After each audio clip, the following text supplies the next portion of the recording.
La seconde partie de notre semaine dans le monde, toute l'actualité de la semaine décryptée par nos éditorialistes et je vous les représente très rapidement. Martine Gozlan, bonsoir, rédactrice en chef à Marianne, auteur des Rebelles d'Allah et c'est aux éditions de l'Archipel. Ziad Imam, bonsoir, directeur du mensuel Afrique Magazine. Yvan Rioufol, éditorialiste au Figaro et Seydi Kaba, qui est rédacteur en chef à Jeune Afrique. L'affaire Dieudonné a fait la une des médias cette semaine en France.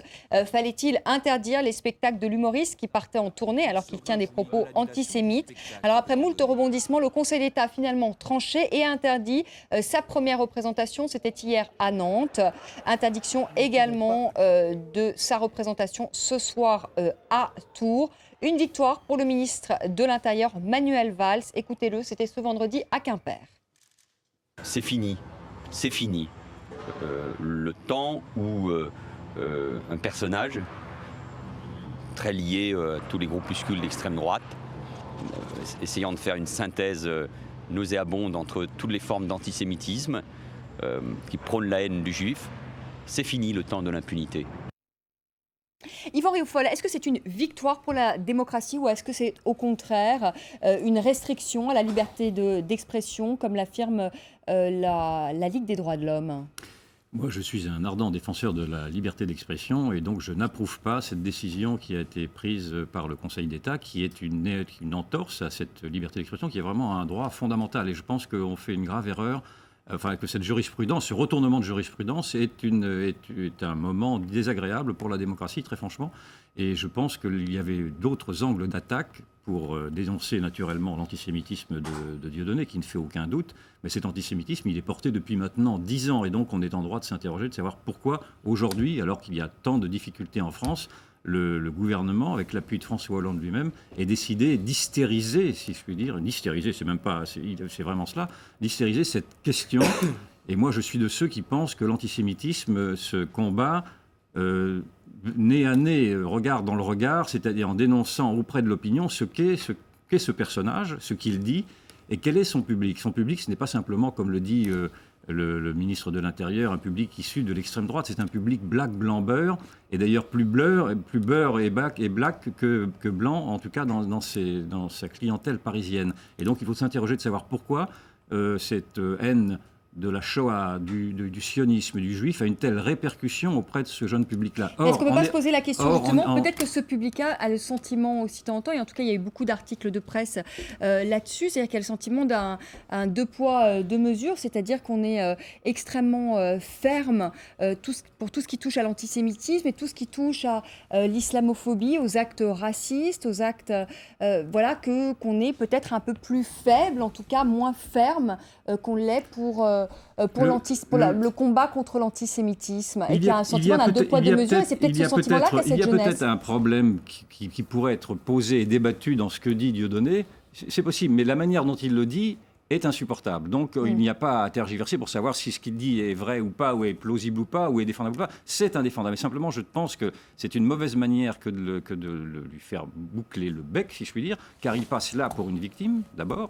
Manuel Valls devient le premier impresario de Dieudonné. Et en plus, surtout, ce qui me choque le plus, c'est que Dieudonné, qui, derrière cet antisémitisme, voulait apparaître comme étant l'antisystème, le symbole de l'antisystème, apparaît effectivement aujourd'hui auprès de ceux qui se trouvent, qui sont choqués par cette interdiction, comme étant le porte-parole de tous les exclus et de tous les oubliés. Et cela m'accable, car effectivement, il y a beaucoup d'exclus et beaucoup d'oubliés qui n'arrivent pas à s'exprimer.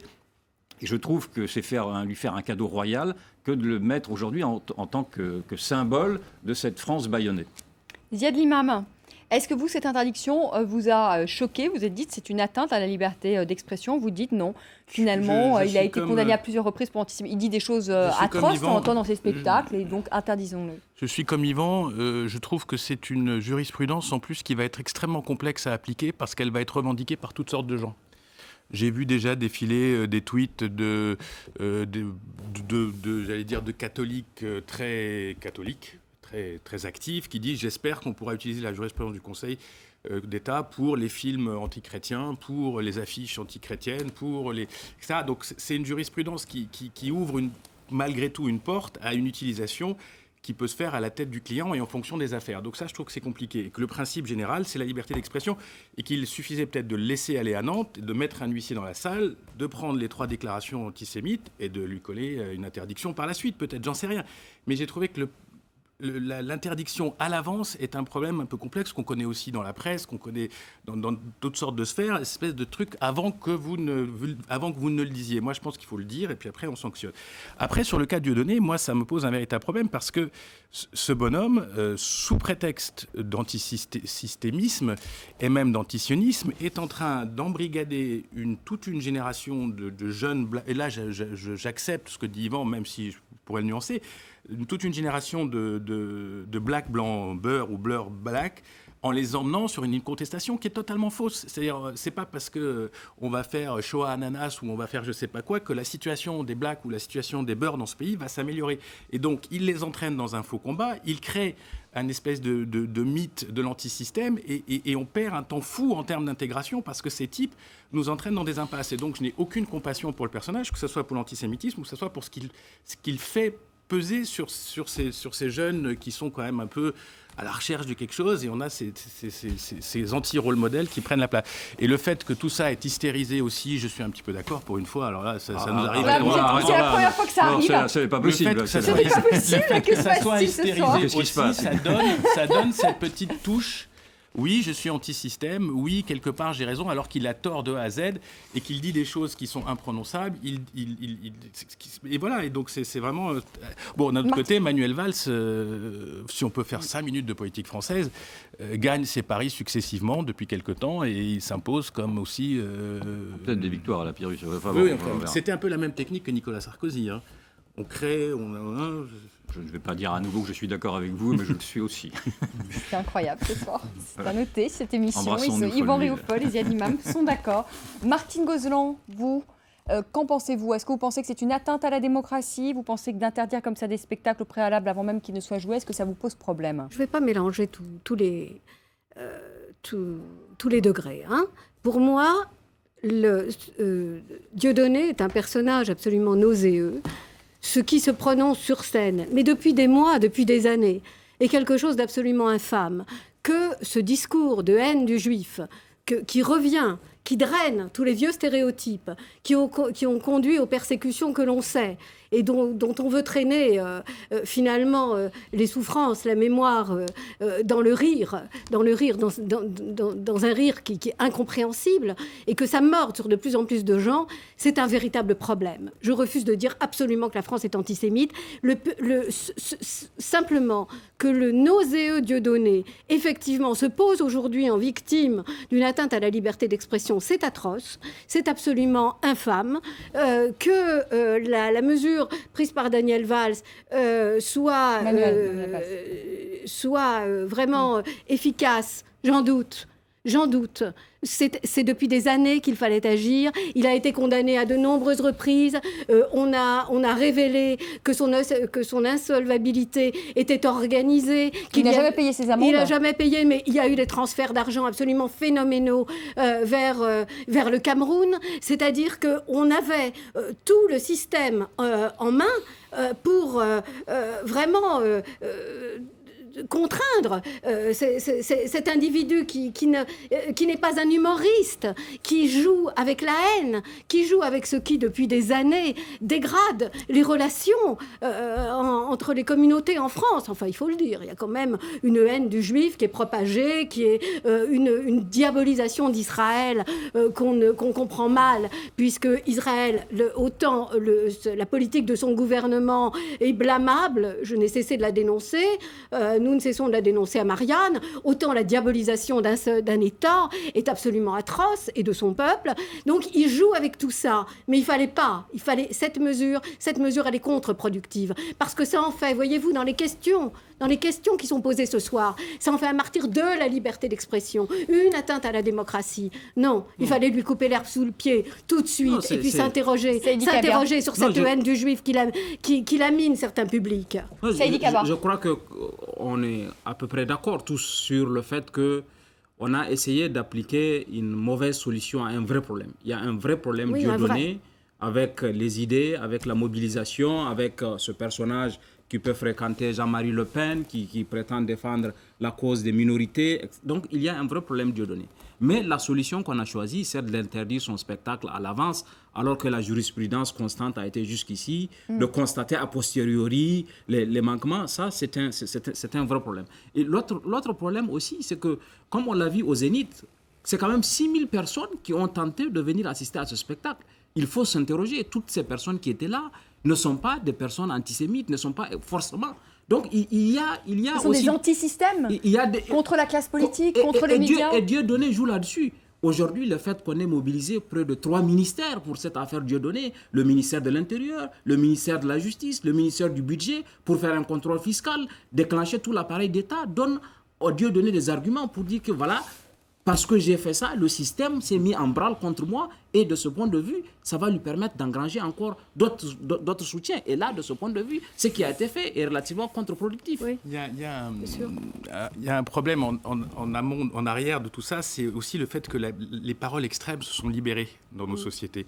Ça devient facile de faire une chanson Shoah Ananas, ça devient facile de dire les musulmans c'est tout ceci ou tout cela, ça devient facile pour le Front National et pour tous les extrêmes droitistes, etc. Et ce n'est plus sanctionné systématiquement. Il y a une espèce de... On accepte le populisme de l'ultra-droite, on accepte le populisme de l'antisionisme, etc. Et ça, c'est un véritable problème parce qu'après, il faut bien faire la part des choses. Pourquoi on sanctionne celui-là et pourquoi on ne sanctionne pas ici? Pourquoi ça devient après un problème de communauté? Moi, je me sens victimisé, mais je ne suis pas, on ne répare pas mon tort. Donc, je pense que l'État français, quelque part, a raison de reposer la question de la loi, la question de l'antiracisme, de l'antisionisme, de l'islamophobie, et qu'il faut simplement que ça devienne une politique générale et qu'on ait cette sensation que c'est une politique générale. Moi, je ne suis pas d'accord. Je pense que la liberté d'expression n'est jamais un problème, même si quand la liberté d'expression charrie des horreurs. Elle charriera toujours des horreurs, elle en charrie d'ailleurs encore plus aujourd'hui sur Internet, mais simplement cette liberté d'expression, elle permet précisément de désigner ceux qui portent les idées les plus sales. Or, ce n'est pas en interdisant que vous chercherez, que vous arriverez à identifier cela. Et donc, c'est pour ça que c'est contre-productif. Il faut, face à des mauvaises idées, les combattre par des meilleures idées. Et je pense que les gens sont... Moi, je fais confiance à l'opinion publique, et ce n'est pas à un juge ou encore moins à un policier de dire ce qui est audible ou pas audible. Les gens savent parfaitement faire la différence. Et de comprendre que quand il y a un discours antisémite, il est absolument insupportable à entendre. Il faut cesser aussi d'infantiliser la population, l'opinion française qui est majeure et vaccinée. Peut-on tout dire? Doit-on tout dire? La question se pose à la presse après justement les révélations d'une présumée relation qu'aurait François Hollande avec une comédienne. Un magazine français publie des photos. Alors François Hollande s'est exprimé en son nom propre. Il a déploré les atteintes au respect de sa vie privée et annonce examiner les suites, y compris judiciaires, à apporter à la parution de ce magazine. Je vous propose ensuite d'écouter la réaction de Bruno Le Roux. Il est le président du groupe socialiste à l'Assemblée nationale. C'était ce vendredi chez nos confrères de France Info. Bruno Le Roux.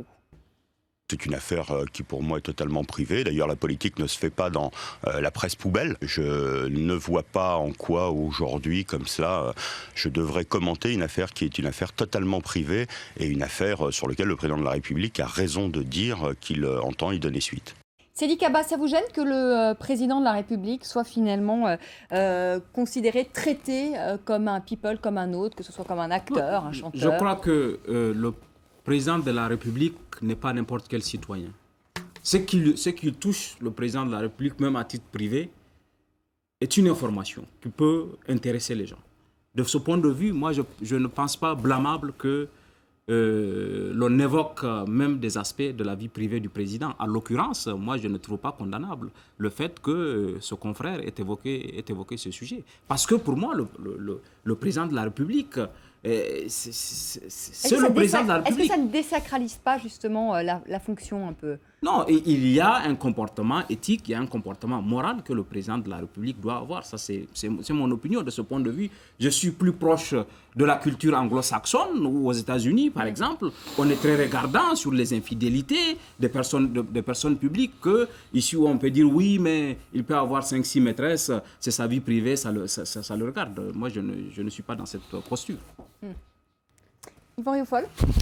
Il y avait une tradition dans la presse française qui était de respecter, quoi qu'il arrive, la vie privée. Je suis déçu, je regrette que cette tradition ait volé en éclats à travers ce magazine. Mais cette tradition a volé en éclats. Déjà bien avant. Bien avant. Et elle a volé en éclats pas simplement à cause de la curiosité des journalistes et des lecteurs, elle a volé en éclats à cause du comportement même des hommes politiques qui, à force de vouloir flatter une proximité, de flatter un public, de flatter... dans le fond, est-ce que Nicolas Sarkozy n'a pas, lui, fait quand même... Il n'y a pas eu un tournant, quand même, sous l'histoire je avec pense Carla Bruni, où il en parlait d'une manière très libre. Il en a fait... Il y a un argument que j'ai oublié de développer. Vous voyez les personnalités publiques qui font venir des magazines People pour les montrer à la plage avec leur épouse, avec leurs enfants. Quand ça les arrange, ils ne peuvent pas dire... que lorsque ça les arrange, parce que ça les arrange, ça montre une dimension, c'est eux qui le font. Et le jour où ça ne les arrange pas, dire que non, c'est notre vie privée, alors qu'eux-mêmes ont incité les magazines à s'intéresser à leur vie privée. Ils ont eux-mêmes déboulonné leur statut et aujourd'hui, vous l'avez dit, ils sont maintenant devenus un président normal. C'est un président normal. Un président normal, eh bien, il a une maîtresse et ses voisins le savent, et ses voisins, c'est nous. Je crois que c'est un débat qui, d'ailleurs, de toute façon, est presque caduque, pour reprendre un mot célèbre, parce que la technologie, les réseaux sociaux, les caméras, les téléphones, etc., font de ces gens, ils ne sont plus du tout dans leur château, éloignés de tout. Ils sont dans la vie quotidienne, ils sont filmés, ils sont entendus, on entend leurs propos. Enfin, après, là où il y a une discussion intéressante, c'est ce que Sédic a laissé entendre. Il a parlé d'éthique et de moralité. C'est des gens qui sont forcément des personnages publics et donc forcément ils sont soumis à un code malheureusement qui va avec la fonction et donc c'est forcément intéressant. Il est en couple et il a une autre amie, ça fait partie du domaine public, on n'y peut rien. Il a choisi ce métier. Ça vous choque, vous êtes comme Sédic Abba, vous êtes un peu réactionnaire. Non. Moi, chacun fait ce qu'il veut à condition de l'assumer. Le problème, c'est que quand on est président de la République, on peut pas aller assumer ça publiquement. Et c'est valable pour François Hollande, c'est valable pour Nicolas Sarkozy, c'est valable pour d'autres chefs d'État dans le monde. Quelqu'un a parlé des Américains. Les Américains, c'est les rois, excusez-moi, du faux cutage, parce qu'ils ont organisé un système de moralisme où il se passe rien, et en fait, on découvre qu'il se passe des choses à tous les étages. Donc, Martine Gozlan. Vous voyez comme c'est spectaculaire quand même, cette actualité française de cette semaine. On oscille entre le grand guignol de Dieudonné et le vaudeville de notre liaison présidentielle. Nous sommes so Frenchy, n'est-ce pas? Donc c'est d'un côté les égouts, vraiment les égouts de la haine, et de l'autre ce vaudeville finalement. Les Français que vous avez interviewés trouvent ça les fait sourire, n'est-ce pas? Bon, alors d'autre part, on ne va pas se poser sans cette fois la question vie privée, pas vie privée. C'est vrai que le tabou a sauté depuis longtemps. Tout le monde s'en est vraiment... on a écrit des tonnes et des tonnes là-dessus. Il y a eu des dizaines de livres qui sont sortis, des centaines de plateaux. Donc, c'est pas neuf, c'est pas nouveau. C'est pas neutre politiquement, Martine. C'est pas neutre politiquement. Ça peut les affaiblir dans leur fonction. Oui. C'est quand même... Il ne faut pas oublier que lui ou X ou Y, c'est des hommes politiques qui exercent des responsabilités. Donc, si leurs histoires de boudoir ou de lit s'exposent publiquement, ils sont affaiblis, y compris dans leur mission. Au lieu de s'occuper de Sangaris et de ce qui se passe à Bangui, ça peut les rendre sympathiques aussi. Oui, pour les Français. Et encore une fois, je pense ça peut aussi les rendre sympathiques, Vanessa, justement. Je pense qu'il y a aussi une part de mythe. Normal. Je pense qu'il y a aussi une part de mythe parce qu'il y a aussi une part de la société française qui est conservatrice, qui croit à certaines valeurs, au mariage, tatati, tatata, et qui forcément se retrouve. Ça fait longtemps que le président était au-dessus de tout ça, de ce point de vue-là. Oui. Mais ça pose surtout un problème à Valérie Trierweiler parce qu'en fait, le président ne dément pas cette relation. On comprend aujourd'hui que le président n'habite plus avec... Si ça pose un problème, Valérie Trierweiler n'habite plus avec sa première campagne. Et donc, ça pose malgré tout un problème politique parce que Valérie Trierweiler a un bureau à l'Élysée et elle a des assistants, etc. C'est pour ça que je dis que c'est pas neutre. Et on peut, de ce point de vue-là... J'ai pas dit que c'était neutre. Ça a des applications politiques. Donc, on verra ça nous force d'ailleurs à être voyeurs par nécessité maintenant de savoir comment effectivement tout cela va être géré. On verra d'ailleurs la conférence de presse qui aura lieu puisque le président va présenter ses vœux à la presse française, ce sera donc le 14 janvier et on verra bien s'il y a une question qui lui sera posée. Vous y serez, Yvan Rioufol? Non. Non? Dommage, je vais demander si vous êtes... Diane? Non plus, je ne fréquente pas les Lambrets. Mais Je pense. mais, Vous allez peut-être poser la question, vous pensez, au président J'espère que des confrères vont la poser D'ailleurs, avant moi, sinon je la poserai. D'ailleurs, il me semble que dans le cas précédent, c'était France 24. Tout à fait, c'était notre consoeur Roselyne Feb, mais qui nous a dit ce soir Qu'elle sur ne notre le referait plateau pas la deuxième fois. Elle ne reposerait pas la question une deuxième fois. Allez, vous restez avec nous. Je vais rejoindre Steven Jambeau et on parle beaucoup évidemment de cette affaire sur les réseaux sociaux. Ça fait le buzz. Forcément, cette paparazzade, comme l'appelle le lab d'Europe 1, fait énormément de bruit sur les réseaux sociaux. On va regarder ensemble quelques tweets. Regardez par exemple celui-ci. On va essayer de le voir en un petit peu plus grand, qui s'interroge sur la sécurité nationale et le vaudeville. Heureusement pour Hollande que c'était un photographe de ce magazine-là et pas un terroriste qui était en bas de l'appartement en question. Donc la sécurité du président, qui on le rappelle, selon le magazine, n'était accompagnée que d'un seul garde du corps. Pour un président de la République, ça fait généralement assez peu. Le magazine qui nous précise aussi que l'officier de sécurité a porté les croissants à François Hollande. Pas vraiment normal pour un président de la République qui se dit normal. Ensuite, quelqu'un nous dit que François Hollande n'est pas le premier président volage de la Ve République. Avant lui, il y avait eu Valéry Giscard d'Estaing, François Mitterrand, Jacques Chirac et cet autre internaute qui nous dit les mœurs ont bien évolué en l'espace de 3 présidents. Chirac était plutôt du type mariage jusqu'à la mort, Sarkozy divorce en plein mandat et Hollande se pose la question. Une réaction peut-être ? Non, Chirac n'était pas mariage jusqu'à la mort. Chirac avait un couple qui était très important pour sa vie politique, mais il était de notoriété publique que c'était un président volage, pour reprendre l'expression. Et quelqu'un qui s'interroge sur le respect qu'a la presse de la vie privée. Donc voilà aussi une question que se pose. Et là, je vous invite à lire un article sur le site de 20 minutes qu'on ne voit pas là, mais qui se pose la question de savoir ce que risque Closer dans ce genre de situation pour le respect du droit à la vie privée. Et en fait, plusieurs spécialistes interrogés sur le site de 20 minutes qui nous disent qu'en fait, la notion de vie privée pour les politiques est de plus en plus en train d'évoluer. On se pose la question jusqu'où va la vie privée, s'ils peuvent réellement en avoir une. Et bien sûr, dans la classe politique, il y a des réactions qui pour l'instant sont unanimes, nous dit le site du Huffington Post, en faveur du droit à la vie privée. C'est-à-dire que la classe politique dans son ensemble dit pour l'instant, puisqu'il n'y a pas preuve, par exemple, que de l'argent public a été utilisé pour faire tenir cette relation, il n'y a pas lieu de réagir. Marine Le Pen l'a dit ce matin, et d'autres responsables politiques de droite comme de gauche sont tous allés dans le même sens. Évidemment, tout va se jouer lors de cette fameuse conférence de presse qui a lieu mardi.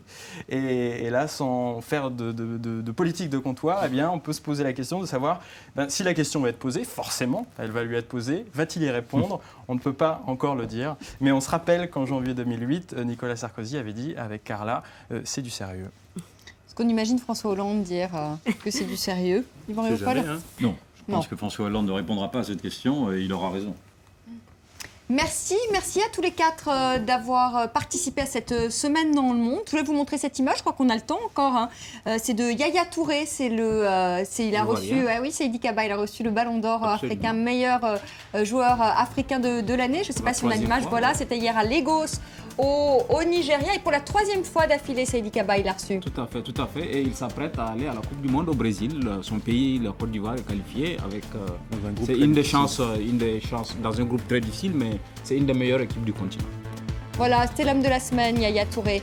Merci à tous d'avoir participé à cette semaine dans le monde, à vous de l'avoir regardé. Merci beaucoup, Steven. On vous retrouve lundi ou pas ? Non. Ce sera Karim Yayaoui. Karim Yayaoui sera de retour lundi. Très belle soirée à vous, très bon week-end. Tout de suite, le journal, je vous retrouve lundi à partir de 18h.